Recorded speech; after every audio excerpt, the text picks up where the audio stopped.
여러분은 인생의 분기점에서 누구의 지도를 따르면서 살아가고 계십니까? 사람은 누구나 인생의 중요한 결정 앞에서 자신의 방향을 고민합니다. 학생으로부터 시작해서 어른과 노년에 이르기까지 끊임없이 중요한 결정 앞에 섭니다. 진로와 결혼, 이사와 직장 문제 등 이러한 순간마다 우리는 무엇이 옳은 길일까에 대한 물음을 가지는 것이죠. 그런데 우리가 진짜 물어야 할 질문은 내가 무엇을 원하는가가 아니라 하나님이 원하시는 길은 무엇인가? 라는 것입니다. 제가 지난 새벽 설교 때 예수께서 제자들에게 이르시되 너희는 나를 누구라 하느냐라고 물으신 것처럼 우리는 예수님이 묻기 전에 우리의 삶의 물음을 끊임없이 던져야 한다고 말했습니다. 우리의 삶의 방향을 끊임없이 묻고 나아가야 한다는 것이죠. 그래야 우리의 길이 올바르게 나아갈 수 있기 때문입니다. 내 삶을 내가 나의 삶 가운데 주님께 질문하며 물어보고 내 발걸음을 움직였는지, 또 그분의 인도하심에 따라 내가 얼마나 내 삶을 나아갔는지 한번 점검해 보시길 바랍니다. 그렇다면 하나님이 원하시는 길은 어디인가? 하나님이 나를 향한 원하시는 방향성은 무엇인가에 대해 살펴보고자 합니다. 오늘 본문 사무엘하 2장 말씀은 사울이 죽은 후 다윗이 어떻게 자신의 다음 행보를 결정했는지 보여주고 있습니다. 인간적인 부분이나 자신이 처한 환경을 바라보면 그는 지금 당장 왕이 될 명분이 충분했습니다. 그렇지만 그는 자신의 타이밍이 아닌 하나님의 타이밍을 기다렸습니다. 오늘 본문 2장 1절 말씀은 그 후에라는 말로 시작합니다. 1절 말씀, 그 후에 다윗이 여호와께 여쭈어 아뢰되 내가 유다 한 성읍으로 올라가리이까? 여호와께서 이르시되 올라가라. 다윗이 아뢰되 어디로 가리이까? 이르시되 헤브론으로 갈지니라. 1절 말씀은 오늘 본문의 배경을 말해주고 있습니다. 그 후에, 그 후가 언제입니까? 사무엘하 1장 1절 말씀, 사울이 죽은 후에 다윗이 아말렉 사람을 쳐 죽이고 돌아와 다윗이 시글락에서 이틀을 머물더니, 그 후에라는 말은 사울과 요나단이 블레셋과의 전투에서 죽은 후입니다. 그런데 첫 번째로 다윗이 그 후에, 사울과 요나단이 죽은 그 후에 한 일이 무엇입니까? 첫 번째로 기다림 속에 하나님께 여쭙는 겸손한 마음이 있었습니다. 1절 말씀, 그 후에 여호와께 여쭈어 아뢰되. 지금 다윗은 사울이 죽은 후입니다. 다윗은 사울 왕을 피해 오랫동안 도망자 신세로 지내왔습니다. 처음에는 이스라엘 변방을 전전하며 나중에는 더 이상 숨을 곳이 없어 블레셋의 용병마저 자처했습니다. 적군의 용병을 자처했다는 것은 얼마나 다윗의 인생이 비참했는가를 보여줍니다. 또 블레셋이 사울 왕과 전쟁을 했을 때 용병인 이 다윗도 참전해야 했기 때문에 동족마저 죽여야 하는 상황이었습니다. 이러지도 저러지도 못하는 그 곤란한 상황 속에서 다행히 다윗은 다른 블레셋 사람의 의심으로 동족과의 전투는 피할 수 있었습니다. 그렇게 전투에 동원되었다가 돌아온 사이 한 곱이 넘겼더니 시글락에 있었던 가족들이 아말렉 사람들에게 납치된 것입니다. 그렇게 뒤쫓아가 가족들을 다시 되찾아오는 상황도 발생했습니다. 돌아온 이틀 뒤에는 사울 왕과 요나단이 죽었다는 소식을 듣습니다.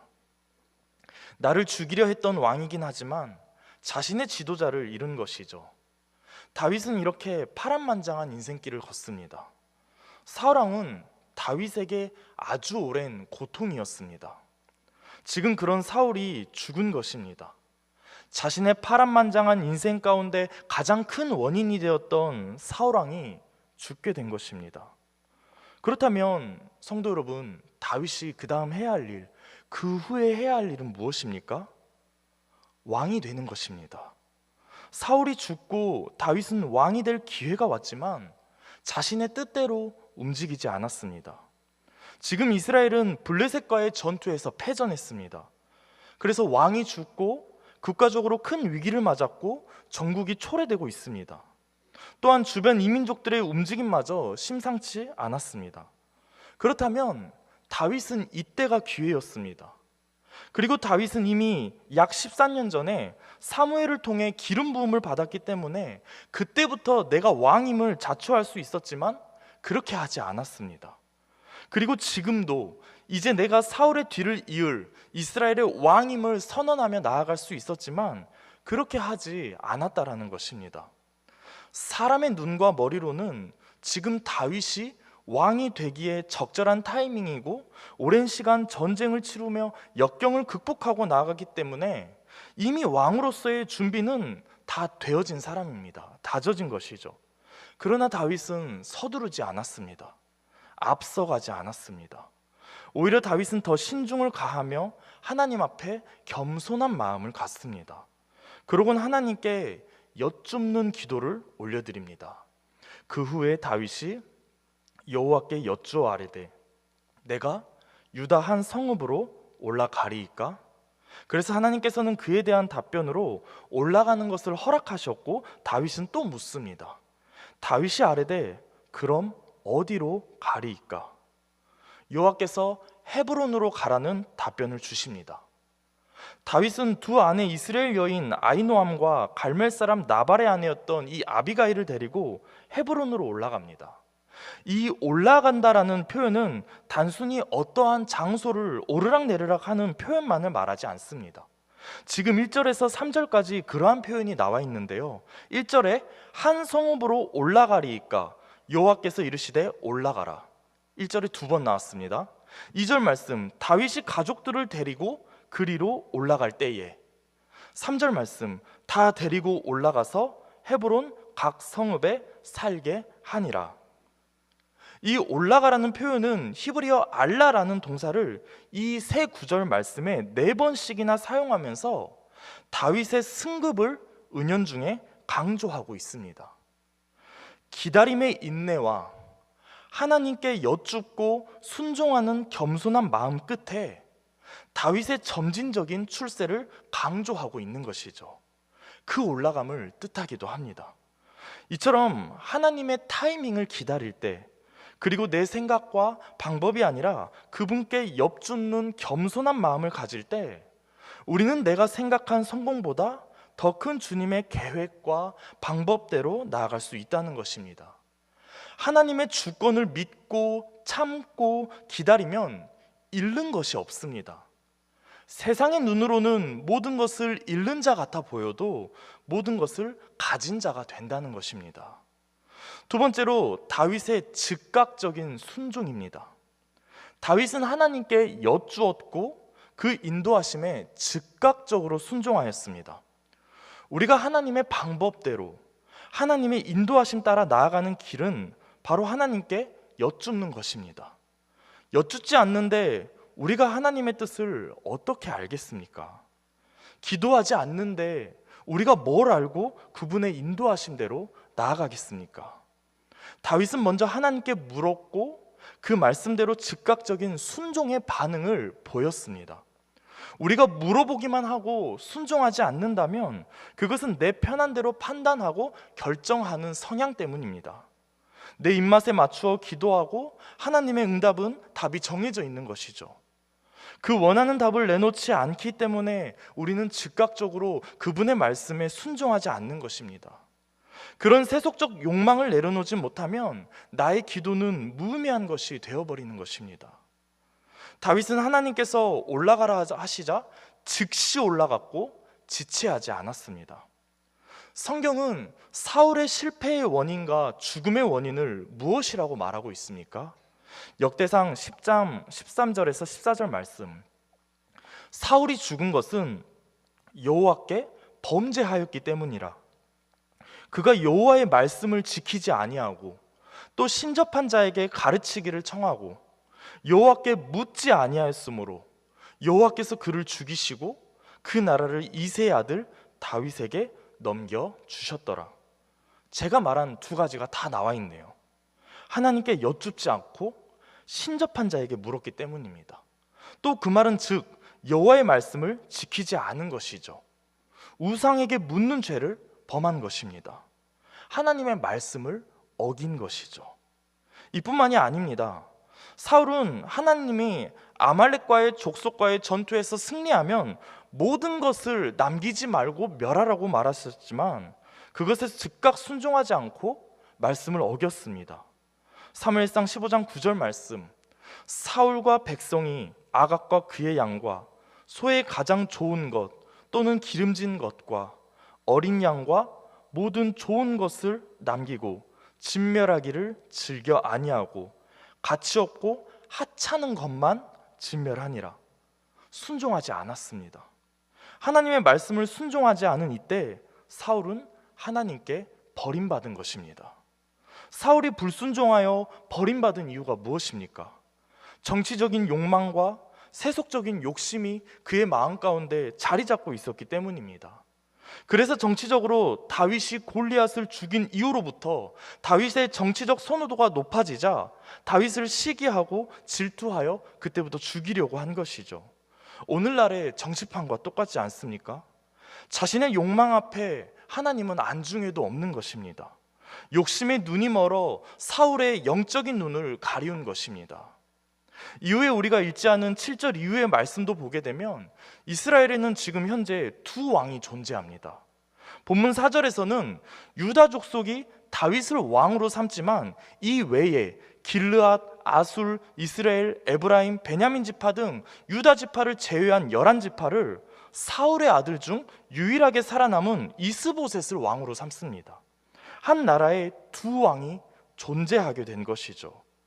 그런데 사실 이스보셋의 뒤에 실권을 장악하고 있는 것은 바로 아브넬이라는 사람이었습니다. 아브넬의 아버지는 네엘이라는 사람으로 사울왕 때 군사령관이었습니다.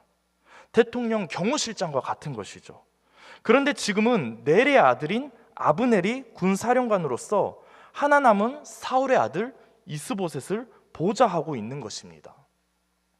하지만 말이 보자지 이스보셋을 내세워서 사울의 집에서 그의 영향력과 권세를 거머쥐고 급기야 사울의 첩도 자신의 소유로 삼습니다.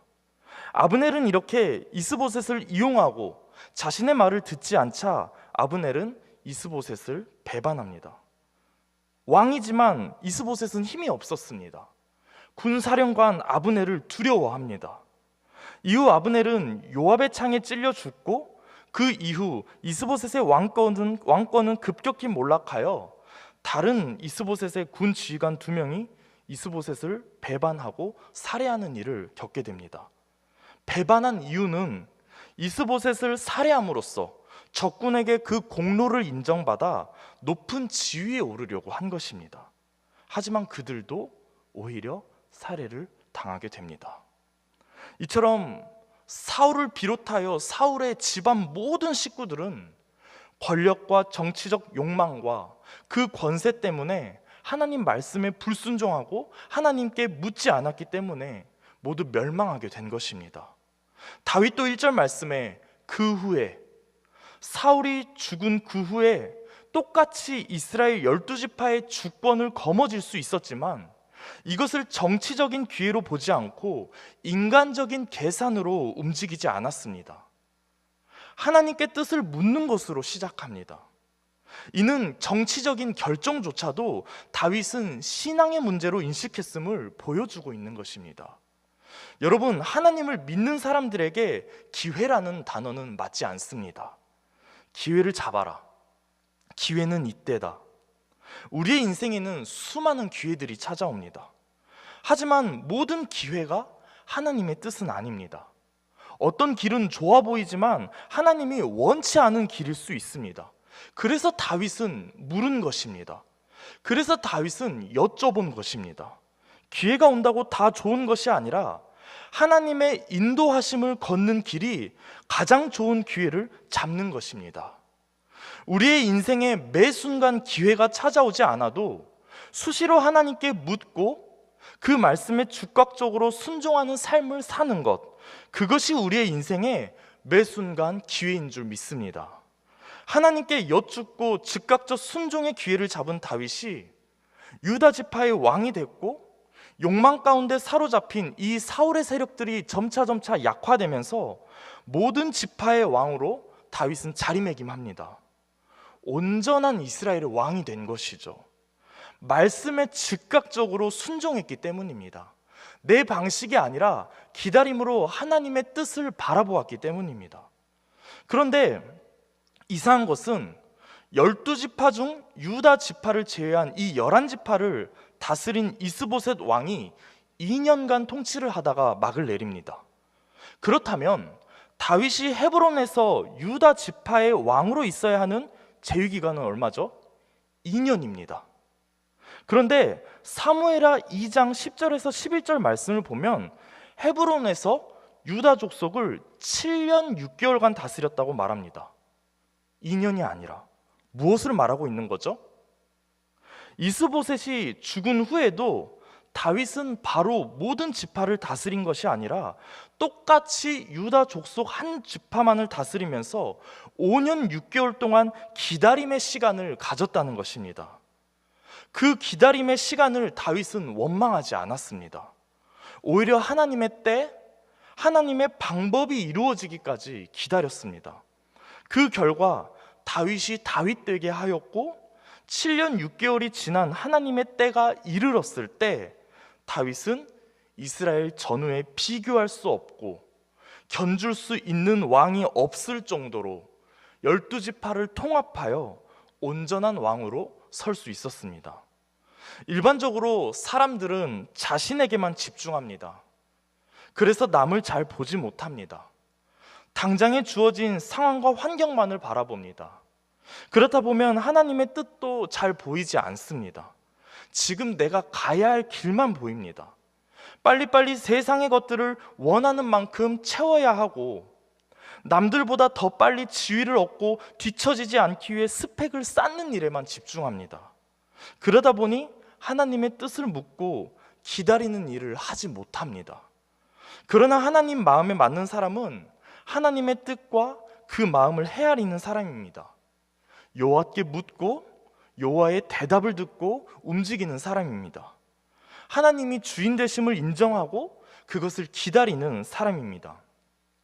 오늘 본문의 상황 가운데 다윗은 시편 37편 7절 말씀에 여호와 앞에 잠잠하고 참고 기다리라. 자기 길이 형통하며 악한 꾀를 이루는 자 때문에 불평하지 말지어다. 편법과 악한 것으로 꾀를 이루어 형통하는 자들을 보고 불평불만하지 말라는 것입니다. 너는 그것을 보지 말고 그저 나를 믿고 신뢰하며 따르라는 것입니다. 나는 정직하게 길을 걸었는데 저 사람은 불법을 자행해서 잘 됐네? 라며 시기하고 그것을 바라볼 필요가 없다라는 것입니다. 너는 오직 나 여호와 하나님이 너를 위하여 행하실 일만을 바라보라는 것입니다. 그것만 기대하며 나아가라는 것이죠. 만약 다윗도 자신과 눈에 보이는 이 환경에만 집중했다면 유다 지파 외에 이스라엘 11지파의 존재가 보이지 않았을 것입니다. 욕심의 눈이 멀어 빨리 그들을 짓밟고서라도 12지파의 왕이 되고자 했을 것입니다. 그러나 다윗은 섣부른 행동으로 경거망동하지 않았습니다. 이스라엘 전체의 왕이 되겠다고 즉각적으로 진군하지 않았습니다. 성급한 마음을 가지면 사울처럼 되는 것입니다. 사울은 기다리지 못했습니다. 헤브론에서 7년 6개월 동안 유다 지파만을 다스린 이 다윗은 조급해하지 않습니다. 인내심을 갖고 기다립니다. 역사가인 토마스 칼라일은 이렇게 말합니다. 역경을 극복하는 사람은 100명이라면 번영의 시절, 그러니까 잘 되는 시절에 잘 처신하는 사람은 1명에 불과하다고 말합니다.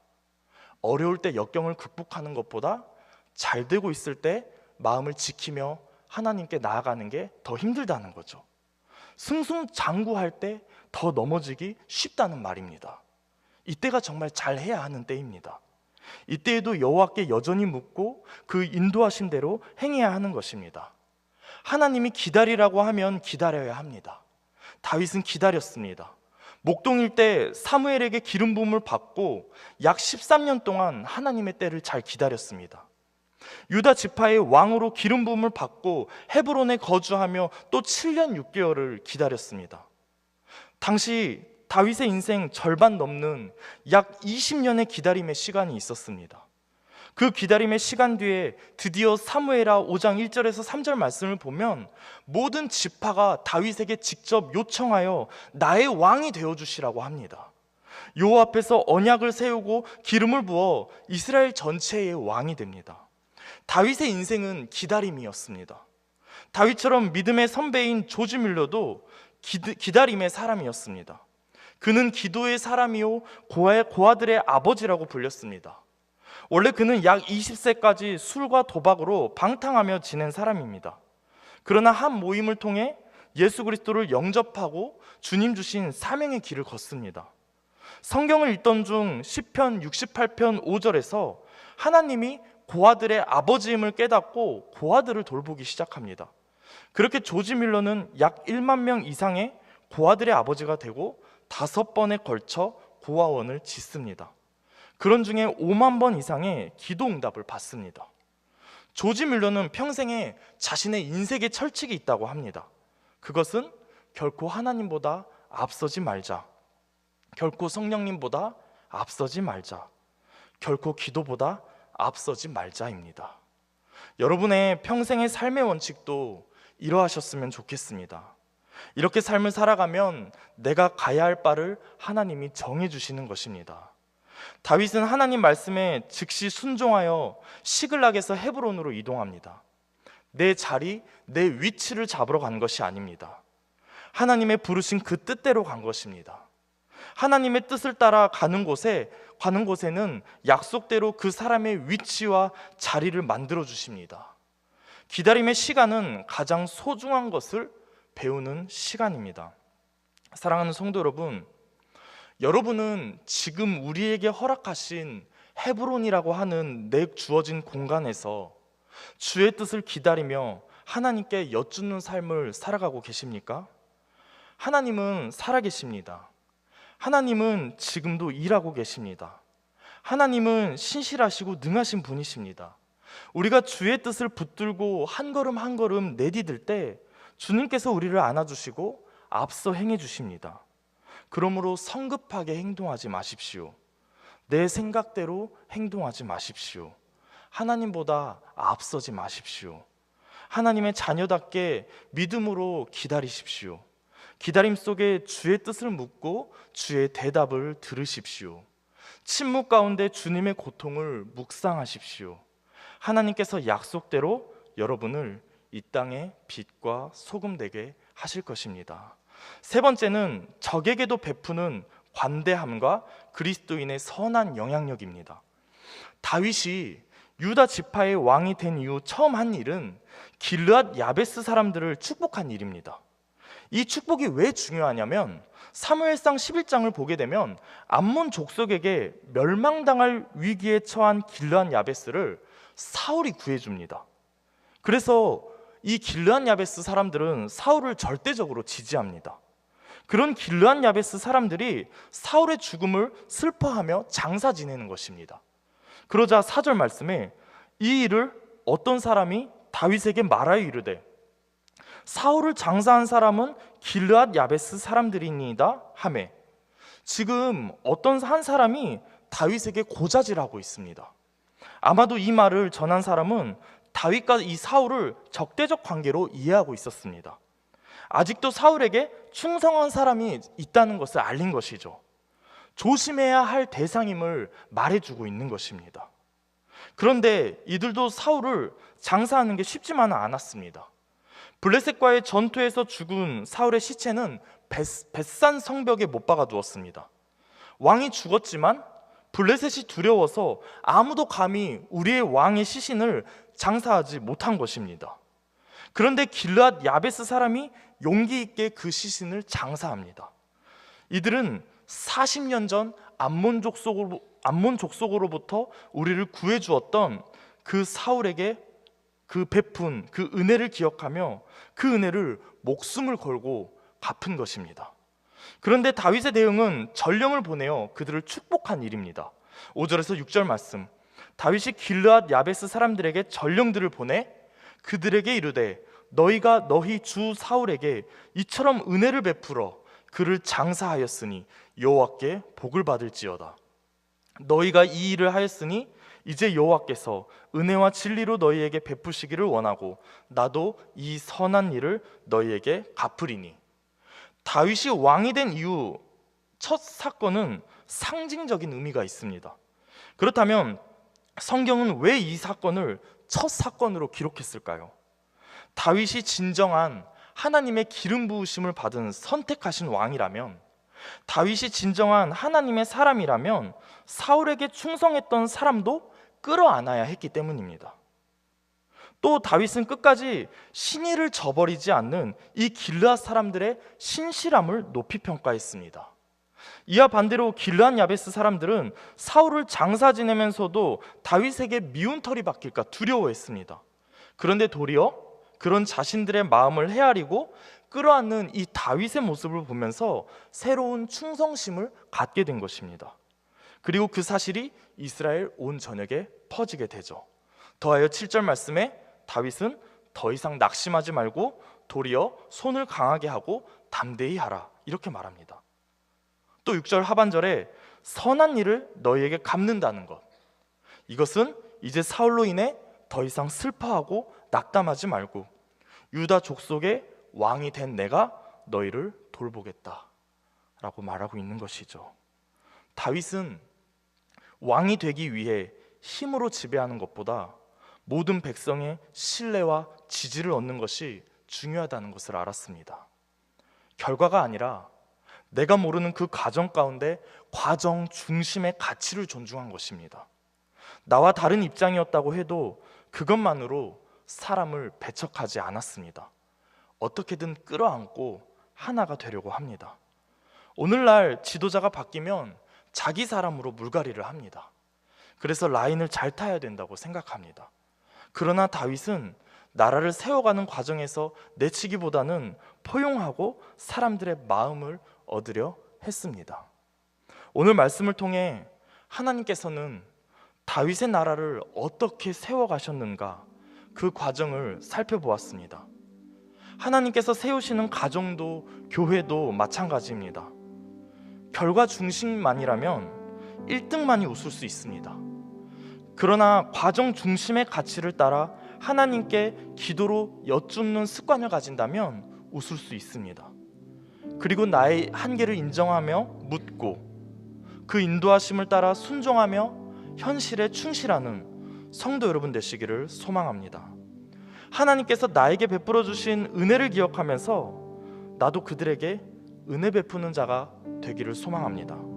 우리는 남을 비웃고 비난하며 복수의 칼날을 들이미는 것이 아니라 남을 축복하기 위해 이 땅에 부르심을 받았습니다.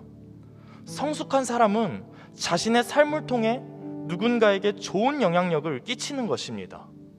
먼저는 하나님께 여쭙고 그 반응에 즉각적으로 순종하고 기다림과 인내의 시간을 통해 더 성숙해지는 믿음의 신앙인이 되시기를 주의 이름으로 소망합니다.